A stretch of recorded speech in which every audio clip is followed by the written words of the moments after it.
vers Québec dans les prochaines heures. Il y a eu un paquet d'histoires particulièrement tordues dans les dernières semaines, vous le savez, et en particulier du côté de Québec. On a eu, et ça a commencé il y a 2 semaines, avec l'histoire de la dame et de son bébé qui a été abandonné dans un bac à ordures. Et quelques jours plus tard, l'histoire d'un pédophile qui est allé enlever un enfant sur la Rive-Sud. On a d'autres histoires ce matin. Et ça nous en fait beaucoup à jaser avec le Doc Mayou cet après-midi. Bonjour, M. Mayou. Oui, bonjour Vincent. Vous allez bien? Oui. Eh ben, juste avant de tomber dans nos histoires un peu tordues, la météo qui est grise depuis des mois et des mois, ça a-tu un effet pour vrai sur notre santé mentale ou notre bonheur? Pas du tout. Non? Non. C'est juste une impression? Non, c'est une impression et ça donne un exutoire. Ça fournit un exutoire à ceux qui en ont besoin, qui sont refoulés, qui sont bloqués, qui sont malheureux chroniquement. Ceux qui sont déprimés pour d'autres choses. La météo devient un exutoire extraordinaire de défoulement. Donc on met ça sur la faute au manque de soleil, puis c'est dur. Parce que, écoute, quand il pleut comme ça, là, convient que c'est d'une sensualité. Ça augmente j'ai l'impression que ça augmente la sensibilité, la réceptivité cutanée. Ah ouais? Donc on a plus le goût quand il pleut. Ben écoute, ouvre la fenêtre. Dans un lit, la fenêtre ouverte, à écouter la pluie qui tombe. C'est d'une sensualité, là, ouf. Bon, c'est vrai.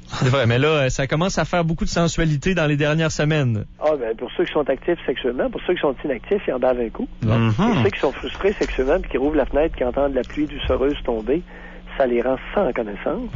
On en aura encore pour quelques jours, je vous dirais, pour les gens qui aiment ça. Donc, dans nos histoires particulières, il y a aujourd'hui, il y a eu de nouveau, une décision qui est tombée dans le cas de Vincent Raphaël Duval, le Belge, qui a vendu tous ses biens en Belgique pour venir chercher une fille de 13 ans au Québec. 20 mois de prison. Ça, vous pensez quoi de cette sentence-là? Ben, écoutez, monsieur, il est où le problème? Pourquoi vous m'interrogez là-dessus? Ben, parce que je me dis 20 mois. En fait, mon inquiétude à moi, je vous dirais, c'est que le gars semble pas avoir de remords particulièrement. On lui a lu sa sentence, semblait pas vu de réaction. Dans combien de temps va-t-il sortir de prison? 23 mois. En fait, c'est 20 mois sa sentence. Il y a eu une partie en détention préventive qu'on double, donc on se dit entre 15 et 20 mois. Là. Non. Non? Non, la sentence est de 20 mois. Dans combien de temps sortira-t-il de prison? Probablement avant. On peut présumer que ce type-là va avoir un comportement exemplaire en prison, parce qu'il n'est pas un criminel d'habitude. On s'entend là-dessus. OK. Alors, messieurs, il va sortir au 6e de sa sentence ou au tiers? Ça fait pas beaucoup, là. Disons, on va y aller au plus long, au tiers. Ça fait juste à peu près 6 mois au maximum. Oui. Ouais. Alors, vous faites quoi? Vous faites quoi dans 6 mois avec ce triste cire? Ben, être les parents de l'enfant de 13 ans, je m'inquiéterais beaucoup. Ben, écoutez, vous faites quoi dans 6 mois? Alors là, vous venez de vous gargariser, vous avez fait un procès, puis vous envoyez cet individu-là 20 mois derrière les barreaux. Qu'est-ce que ça peut changer pour ce gars-là? Même s'il faisait 20 mois ferme, à sa sortie, vous allez m'appeler le lendemain de sa sortie, vous allez dire, Mayou, on fait quoi avec, là? Il est en liberté. On fait quoi avec? Il a transgressé un interdit important, qui est de devenir amoureux et de bander sur une petite fille de 13 ans. Est-ce que dans 6 mois, dans 10 mois ou dans 20 mois, il va avoir cessé de vouloir bander sur une jeune de 13 ans? Pas du tout. Est-ce que vous croyez qu'il est pédophile, Doc? Vous avez donné un énorme coup de sabre dans de l'eau. Et là, vous avez l'air fou. C'est pour ça que vous m'appelez cet après-midi. Vous avez l'air de des tweets, comme une gang d'enfants. Mais là, papa, qu'est-ce qu'on fait, là? On a pris une mesure, ben pas efficace. Faites quoi? Vous avez l'air de quoi après-midi, là, avec votre système? On fait quoi, Doc? Vous êtes baisé. Et c'est pour ça que vous m'appelez. Écoute, Mayou, là, je pense qu'on s'est baisé avec notre histoire de sentence dans ce cas-là. Le gars, il continue d'être amoureux d'elle. OK? Il continue à vouloir bander sur elle, puis il continue à vouloir partir avec elle chez les amis en Ontario. Ben, il a même écrit une lettre aux parents de la fille pour leur dire, hey, en passant, je m'excuse beaucoup, mais inquiétez-vous pas, je suis encore tellement en amour avec votre fille que j'y ferai pas de mal. C'est le genre de lettre assez inquiétante pour les parents. Oui, il peut attendre 6 mois, 1 an avant de la copuler, mais c'est une question de temps avant qu'il la copule. Ben, il peut tout simplement aller les chercher à la sortie de prison puis repartir après ça en Ontario comme il voulait. C'est en plein ça. Mais là, vous avez fait quoi? Vous avez perdu votre temps, là. Tu sais, vous avez l'air de des tweets avec votre système. C'est ça que vous avez l'air après-midi, là. Gros gens comme devant. Qu'est-ce qu'on devrait faire avec ces gens-là? Bon, premièrement, avez-vous l'intention de le garder au Canada ou de le pitcher en Belgique? Ils sont probablement libres. Tu sais, branchez-vous, là. Ben, idéalement, il faudrait leur pitcher et s'organiser pour qu'ils reviennent plus. Bon, ben là, puis en Belgique, ben ils feront le nécessaire. Ben... Si c'était un citoyen canadien, vous auriez l'air encore plus fou, là. Je sais pas si c'est plus s'il y a moyen d'avoir des recours judiciaires en Belgique, si c'est plus sévère là-bas. Mais ici, en ce moment, il n'y a plus de moyens pour contrôler ce gars-là. On n'a pas aucun outil. Voyons, il n'y a pas de moyens. Mais qu'est-ce qu'il faut faire? Qu'est-ce qu'on a façon juridique? Ça fait des années que je vous dis, les prédateurs sexuels, puis les hommes qui transgressent des interdits importants, mettez-leur un petit bracelet par que ça ne se couche au bout d'un rang, en Haute-Mauricie, au Lac-Saint-Jean, sur la Côte-Nord, dans le bas du fleuve, en Abitibi, au Témiscamingue. Mais dans ce cas-là, il y a des enfants aussi? Pardon? Il y a des enfants puis des jeunes aussi dans ces coins-là? Fais pas ta gonzesse, t'as pas écouté ce que j'ai dit, là. Répétez-moi. T'as pas écouté. Et c'est plate. Viens pas me dire qu'au bout d'un rang, il y a des enfants. Au bout d'un rang de petits villages, il n'y a plus personne dans les campagnes. Il n'y a pas d'enfants s'il n'y a plus personne. Faut être sérieux, là. Tu sais, il faut écouter quand quelqu'un parle. Ouais. Je vous dis de les munir dans un bracelet, dans une petite maison, au bout d'un rang de Abitibi, Témiscamingue, Lac-Saint-Jean, Côte-Nord, bas du fleuve. Il y a plein de petits villages avec des bouts de rangs. J'ai de la famille en Haute-Mauricie dans des rangs qui ont des campagnes, puis il y a quand même souvent une maison en face ou une autre ferme, puis il y en a des jeunes qui se promènent en moto, en scooter. As-tu écouté? Oui, j'ai écouté. Non, t'as pas écouté. Je répète la troisième fois. Ouais. Au bout d'un rang. OK, au bout, là. B-O-U-T. Ouais. Bout. Ça veut dire qu'il n'y a plus une crise de maison. Il peut prendre son char, il peut marcher. Non, il est... Hey, on le confine à cette zone-là avec son bracelet. On l'attache, Doc. Non, on l'attache pas. Un bracelet électronique, il y a ça dans les autos. Quand les nouvelles autos sont volées, les Jaguars, les autos dispendieuses, il y a un GPS caché dans l'auto. Il fallait me le dire, bracelet électronique. Là, je comprends. Et comme quand on veut contrôler un chien dans sa zone, on met l'espèce de bracelet qui électrocute, mais là, on sait si le gars est en dehors. Pas qu'il électrocute. Non, mais je sais, c'est un exemple. Mais lorsqu'il sortirait de la zone, on s'en rendrait compte. Un peu comme on a fait à certains moments avec des gens qu'on soupçonnait de terrorisme. Oui. Charkaoui. Exact. A été muni d'un bracelet électronique. Et il trouvait ça bien plate. On sait que la technologie existe. Bon, elle existe, mais pas dispendieuse. Là, on est en train de créer, il y a une entreprise à Québec même, chez vous, à Québec, qui fait des bracelets électroniques pour repérer les patients frappés de la maladie d'Alzheimer. Alors, dès qu'ils sortent de la maison, pip, pip, pip, pip, pip, pip, on peut savoir, on peut partir en arrière et aller les chercher. Bracelet, pas bracelet qui électrocute, bracelet électronique, muni avec système GPS. Alors, ces individus-là, au bout d'un rang, il n'y a plus de maison. Pour ton information, en général, c'est le bois, c'est la forêt après. Mm-hmm. Et dès qu'ils dépassent de 3 pieds, le secteur qu'on leur a attribué, il y a une sonnette au poste de police. Comprends-tu? Mm-hmm. Qui fait un voyant lumineux qui fait poup, poup, poup, poup, poup, poup. Là, il est sorti de sa zone autorisée. Et là, on le voit qu'il se déplace sur l'écran. C'est un petit système qui coûte pas cher, puis très accessible. On fait ça avec les orgnaux. Est-ce que vous saviez maintenant, il y a des animaux, il y a des biologistes qui mettent un système GPS après des orgnaux pour les suivre à la trace. Uh-huh. On fait ça avec plein d'animaux, que ce soit les requins, même les requins dans l'océan. Là. Oui, on est rendu là. Puis c'est par un système GPS, c'est-à-dire ça envoie des ondes à un satellite qui passe, qui fait le tour de la Terre, et puis ça renvoie un signal. Et généralement, c'est bon, ça localise à 1 mètre près l'individu qui est porteur de ce système-là ou l'automobile qui en est muni.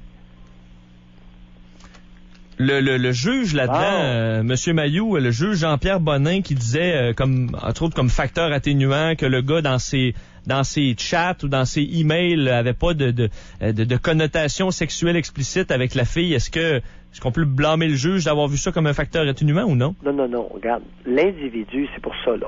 À partir du moment où vous stationnez votre individu au bout d'un rang Donc, la dernière maison avant le bois, OK?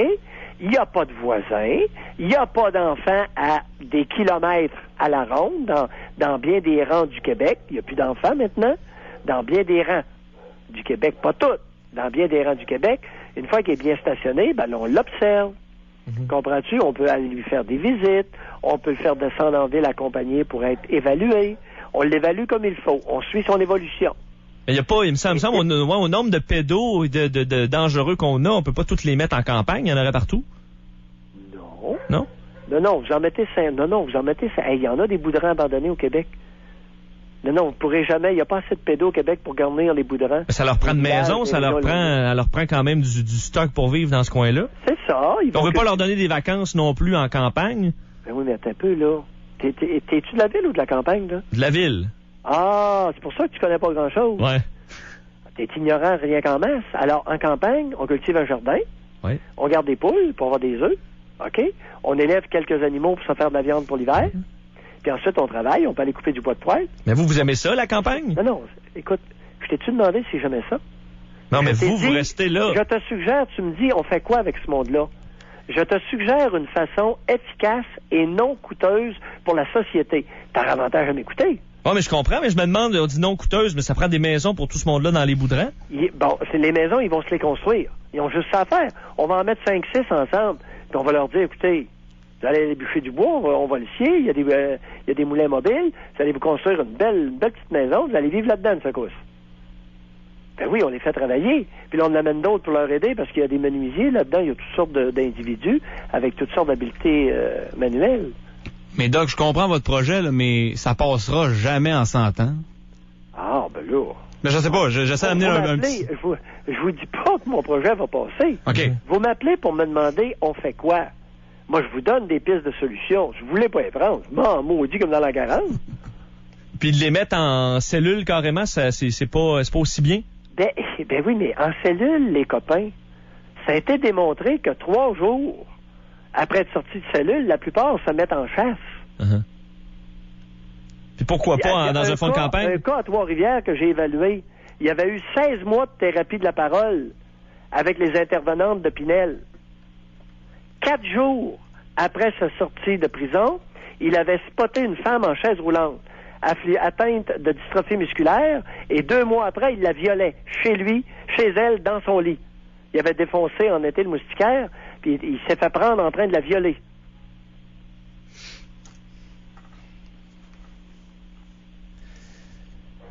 Mais le juge, en ce moment, avec le pouvoir qu'il a, aurait dû faire quoi? Ben, il aurait dû faire quoi, le juge? Dans la mesure de ses moyens. Oui, mais d'abord le faire évaluer comme il faut et ordonner des mesures efficaces. Alors, faire un peu comme la juge Ruffo a fait avec les services sociaux des Laurentides. Dire, écoutez, c'est bien de valeur, mais votre histoire de dire on n'a pas autre chose, ça passe pas. Ça lui a coûté sa carrière, mais elle a brossé à canis des services sociaux, par exemple. Il faut revenir... Alors, vos niaiseries d'inefficacité, c'est terminé. Alors, ce que je vous dis, c'est que votre système est niaiseux, il est inefficace, il est nono. Alors, pour les mononcles taponneux à Robert Giffard, vous êtes correct à Québec. Mais pour des individus qui ont des pathologies le moindrement importantes, vous donnez des coups de sable dans l'eau et vous n'êtes pas tellement protecteur.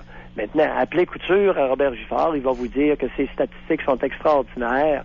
Ils ont un taux de réussite de 68%. Comment ça se fait que vous m'appelez et que vous ne l'appelez pas? C'est extraordinaire ce qu'il fait à Robert Giffard, d'après ce qu'elle dit. Doc, je veux revenir sur l'histoire de la semaine dernière à Québec. Un homme peu connu du milieu policier ou du milieu juridique qui décide de prendre en plein jour un enfant de 8 ans, le met dans son coffre, part avec, il y a agression sexuelle, le met dans une canne d'huile carrément, était arrêté assez vite par les policiers, mais là, a été arrêté. Comment c'est possible qu'un monsieur qui semblait, beau dire des gens qui le connaissaient, d'un monsieur normal, qui vire fou un peu comme ça tout d'un coup? Ouais, ben, dans un cas comme ça, c'est tellement sévère comme tentative de meurtre et comme prédation sexuelle que si les faits sont tels que présentés dans les médias, je recommanderais la peine de mort. On n'a pas de chance à prendre, il n'y a aucun traitement. digne de ce nom qui pourrait être efficace dans un cas comme ça. Quelqu'un qui peut tellement exploser sans raison qu'il n'y a rien à faire. Ouais, je pense que dans des cas comme ça, il faut se résigner à l'heure actuelle, avec la connaissance que nous avons de l'être humain, à simplement les exterminer, puis ça s'arrête là. Peut-être que dans 25 ans, 50 ans, on aura d'autres moyens, mais à l'heure actuelle, on aurait des lobotomies. En sus de la castration chirurgicale, on aurait une lobotomie, qui est ce qu'Alice Robbie a subi au cerveau, mais de façon beaucoup plus fine maintenant, de façon beaucoup plus scientifique. On aurait ça, mais c'est à titre expérimental. Alors, dans des cas aussi sévères, je ne crois pas que nous puissions nous permettre de prendre des chances avec un individu qui a eu un comportement comme ça.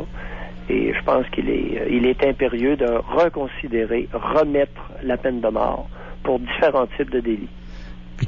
Dont celui-là, dont un cas comme ça. Alors, ce sera du cas par cas, mais c'est un délit qui, à mon humble avis, là, n'est pas récupérable. C'est un individu qui est beaucoup trop dangereux. Mais qu'est-ce qui peut passer dans la tête d'un gars de même pour que ça se déclenche tout d'un coup comme ça? Ben, c'est pas si tout d'un coup que ça. Il s'est retenu probablement pendant longtemps. Puis à un moment donné, il était plus capable. L'excitation sexuelle a pris le dessus. Il était plus capable de se retenir. Et non seulement sur le plan sexuel, mais il est assez évident qu'il a essayé de tuer le jeune. T'sais. Il l'a mis dans une tank à l'huile. Il n'y a pas d'air qui rentrait là-dedans. Il était en train de visser le couvert. C'est pour ça que je vous dis, si les faits rapportés sont exacts, le prédateur, après l'avoir abusé sexuellement, l'a envoyé dans une tank d'huile et il est en train de visser le couvert de la tank.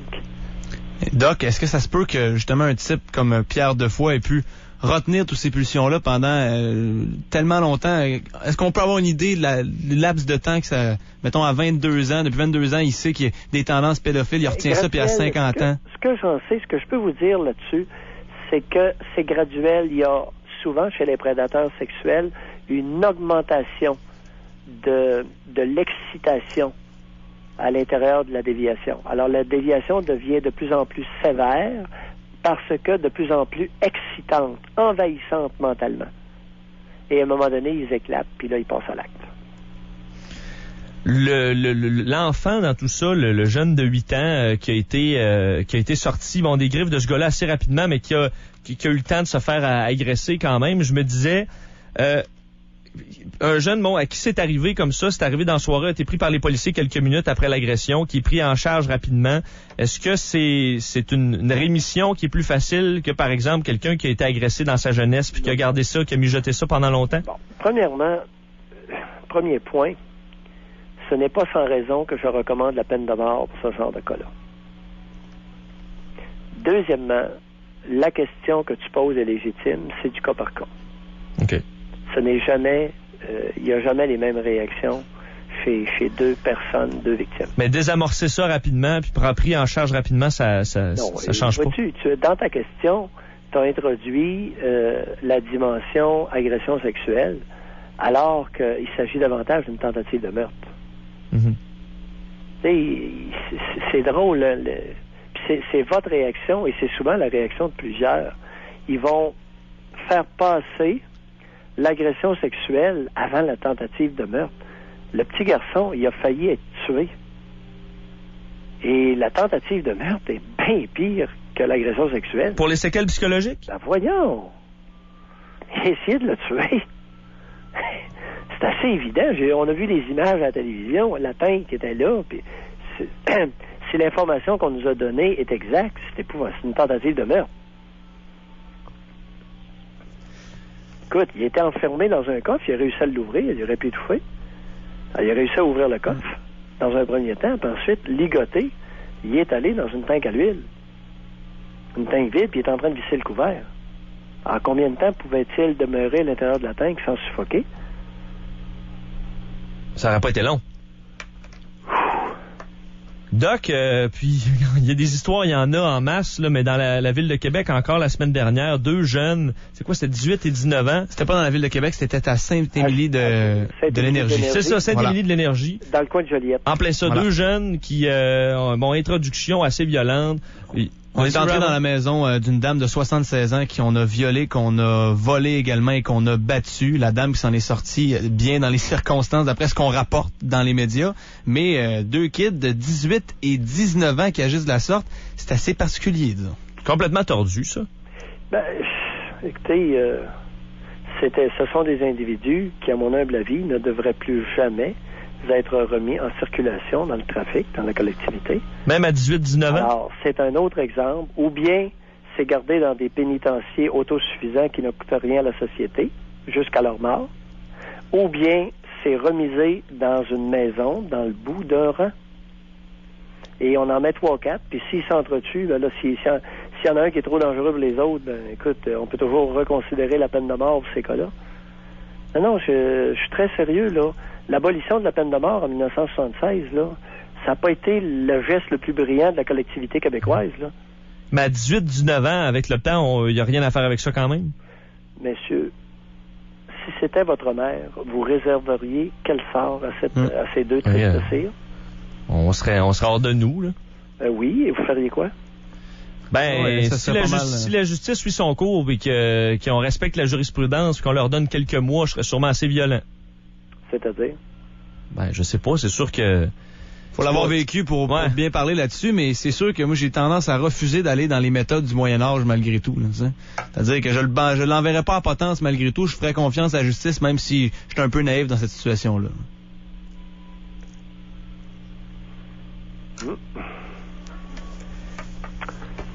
Vous sortiriez le gun, Doc?